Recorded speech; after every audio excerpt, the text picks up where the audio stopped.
kyan mace dama a gidan mijinta. Alƙawarin ku ya cika, Zainabu gashi gidanka za ta sauka. Tauraro Muhammadu angon Zainabu dukka yau muna murna.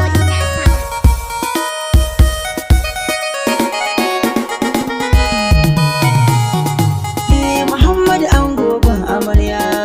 Zainabu ce amarya. Ranar wanka ba a ɓoya. Zainabu ce amarya. Yau ga ango ga amarya.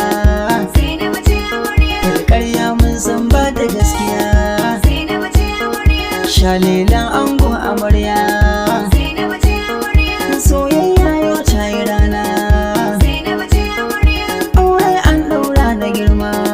Zainabu ce amarya. A yau matsayi ku kawo na girma. Zainabu ce amarya.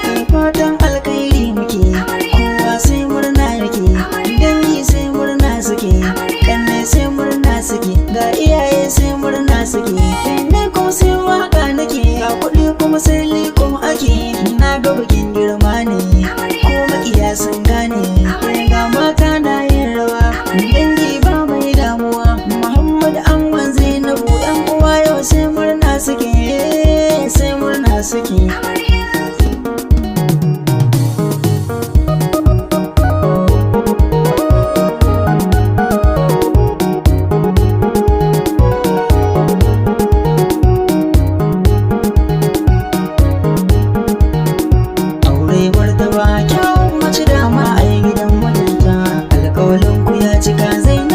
Gidanka za ta sauka, tauraro Muhammadu angon Zainabu dukka yau muna murna. Aure martaba kyan mace dama a gidan mijinta. Alƙawarin ku ya cika, Zainabu gashi gidanka za ta sauka. Tauraro Muhammadu angon Zainabu dukka yau muna murna. Aure martaba kyan mace dama a gidan mijinta. Alƙawarin ku ya cika, Zainabu gashi gidanka za ta sauka. Tauraro Muhammadu angon Zainabu dukka yau muna murna. Farko rabu za na sa Allah sarki bai da dabarar jika, shi ne wahidin sarkin da ya kagi ruwa ilahu ya iska. Kama man ilahu waka ce zan yi kar da zuci ta shakka, dama kai kake min waka ce zan yi ta rayuwar sunna.